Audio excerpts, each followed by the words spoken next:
Всем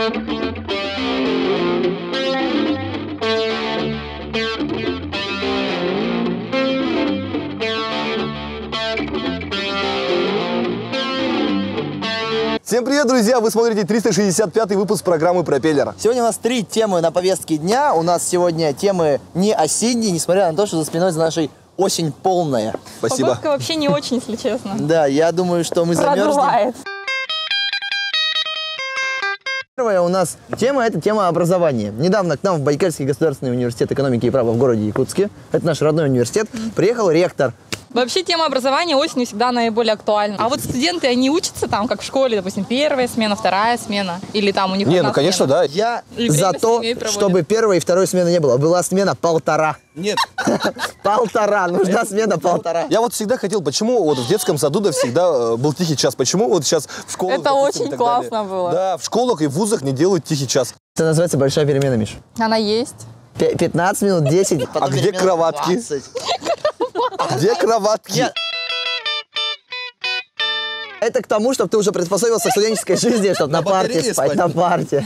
На парте? У нас был один пацан, А который... потом сколиоз у всех. Нет, так нет, вот спят. да, нет, не вот так, на парте. В смысле, ты пришел и лег на нее.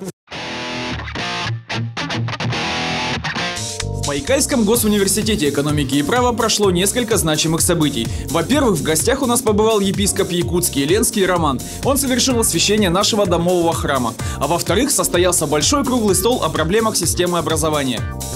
Ну а мы в своем сюжете хотим затронуть те проблемы, с которыми сталкиваются сами студенты. Кто прошел студенчество, знает, карманные деньги никогда не бывают лишними, а на студенческую стипендию ну уж точно не проживешь. Но как подыскать такую работу, чтобы не пропускать лекции и быть финансово независимым? Попробуем узнать.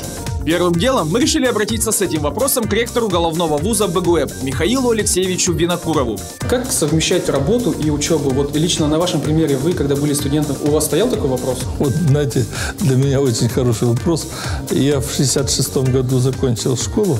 1 сентября, мне было 16 лет. И я поступил 1 сентября в вуз. И 1 же сентября начал работать сторожем в детском саду. И я вот сколько лет учился в вузе, потом в аспирантуре, и я всегда подрабатывал.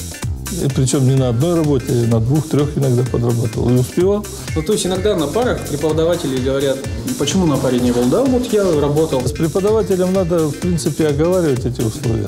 Ну, или заранее предупреждать, что я вот не могу в данный момент по таким-то делам. Чтобы он, преподаватель, не оскорблялся, что вас нет на занятии. Это цивилизованная форма отношений с преподавателем. У студентов заочной формы обучения таких проблем, конечно, нет. А вот очникам трудновато. Тем не менее, есть ребята, которые умеют грамотно сочетать и работу, и учебу. Знакомьтесь, Елена Колесникова, студентка 2-го курса Якутского колледжа инновационных технологий. Лена, будущий юрист, совмещает учебу с работой в приемной комиссии университета. Я разбираюсь с бумагами, что-то прочитываю, общаюсь с людьми, также беру опыт от этой работы. Утром я прихожу на учебу, у меня пары пройдут, и я сразу бегу на работу. И между парами тоже иногда прибегаю туда. Бежать недалеко, наверное. Да нет, на первый этаж. А это Светлана Заречнева, тоже будущий юрист. Света – студентка 2-го курса БГУЭП. В данное время работает секретарем. По словам Светы, совмещать учебу и работу сложно, но возможно, если ты задался такой целью. В этой жизни все возможно, и зависит это от человека, то есть от его приоритетов жизненных, то есть как он их расставляет, что для него на первом месте. То есть если человек целеустремленный и у него есть желание, то да, конечно же, он может все. Вакансии есть в любом учебном заведении. Везде нужны помощники-лаборанты, секретари и программисты, так что вариантов масса. В наших следующих выпусках мы расскажем о других вариантах дополнительного заработка студента. Друзья, наш второй сюжет о надвигающемся событии. Очень классное событие. Да, очень классное событие под названием ЕКТ Geek Fest. 2014. Его очень ожидают. Слышал, что на этом фесте будет проходить косплей. Да, косплеиться можно. Что такое косплей? Косплей, наверное, некое переодевание человека, какого-нибудь своего любимого героя, может, из фильма, да, из комиксов, из мультика, ну, из всего, что угодно, дабы показать, какой ты костюм шил и кто ты в душе. Я бы сделал костюм себе Человека-паука, если честно. Как часто вы ведете бои за справедливость? Каждый день. А ты, Вера? Я бы Кем зеленую ты женщину оделась бы. Какую зеленую? Просто зеленую женщину. Зеленая женщина Марвела. Так, Ты зеленая... знаешь, кто это? Ну, кто это? Женщина Типа женщина Халк. Нет? Стражи Галактики смотрели? Я всегда хотел костюм Альфа. Помните, кто такой Альфа? Есть же такие люди, которые прям комиксы хранят вот таких... А я тебе скажу, почему. Вот в футулярах прям бронированных.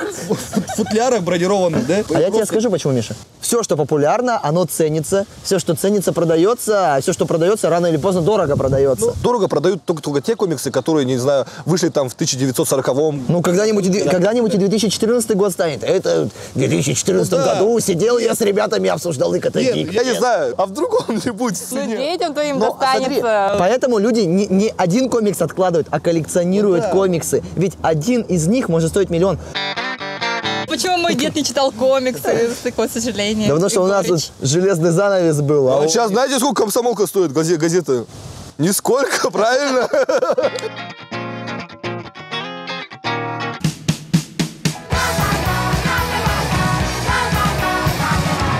Многие говорят, что в нашем городе скучно и нечем себя занять, но это совершенно не так. Совсем скоро в Якутске пройдет собственный комик-кон. Это ЕКТ Geek Fest.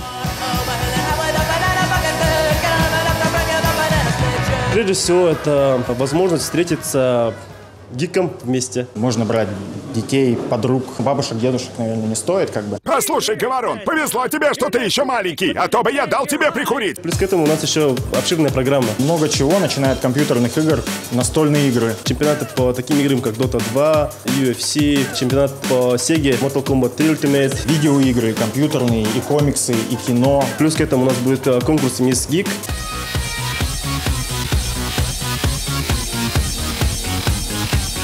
Конкурс на лучший косплей. Появиться можно практически в любом виде. Естественно, в рамках законодательства Российской Федерации.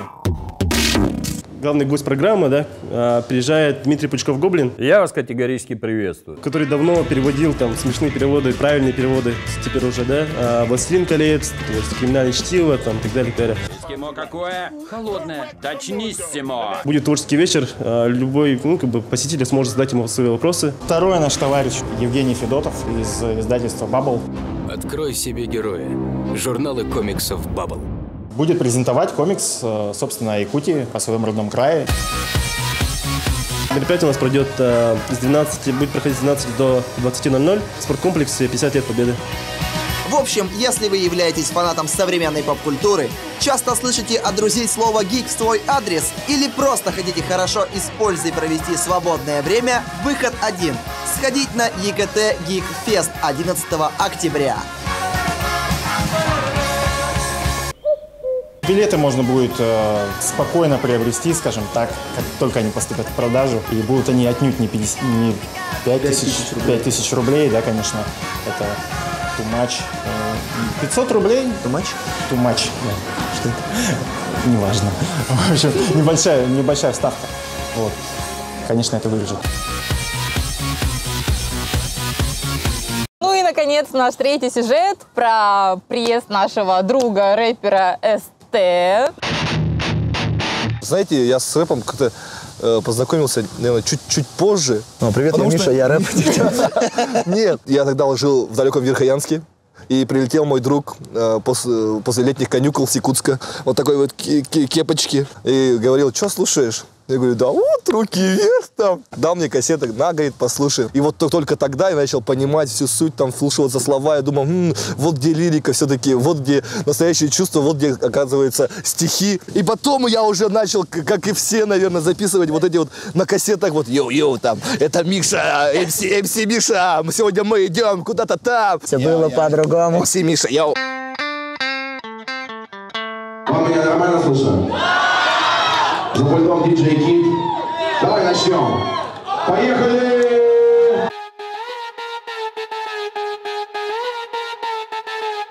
Александр Степанов, он же СТ, известен каждому, кто интересуется отечественным рэпом. Номинант премии Муз-ТВ 2013 в категории «Лучший хип-хоп проект». Поделился своими мыслями о быстро возросшей популярности хип-хопа.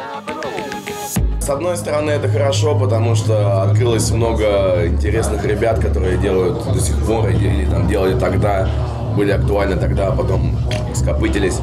Но в целом, наверное, для хип-хопа это не во всем хорошо. Потому что ты правильно сказал, что хип-хоп сейчас читает каждый, у кого есть рот, и даже не обязательно, что ему есть что сказать. Рэп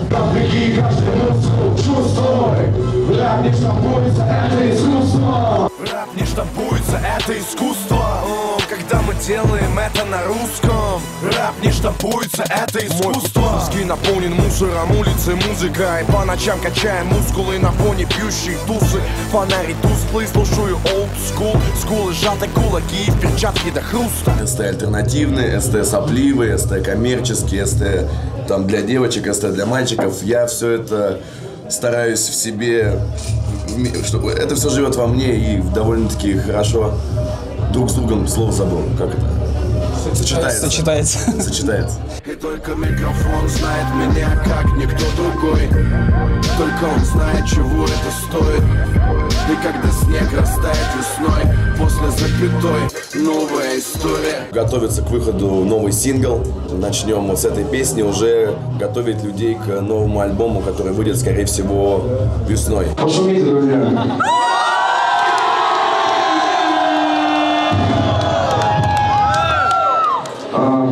Что еще поработать? Ну, у вас уже все.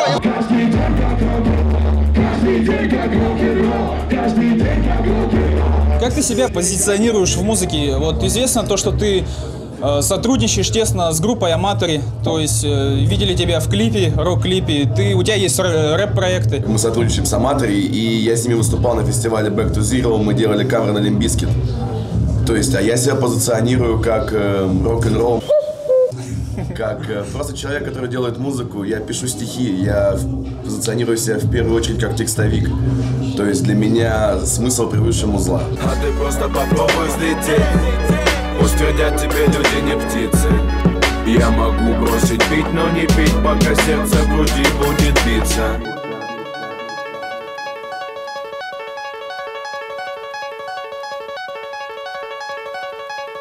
На этой оптимистичной, но холодной ноте мы закругляемся, сматываем свои провода и отправляемся на студию. Друзья, не забывайте заходить в наше сообщество ВКонтакте Проб ТВ. Это написано здесь, там есть все.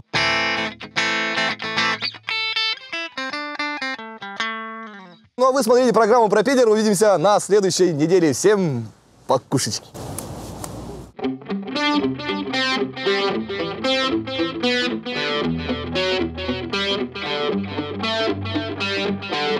We'll be right back.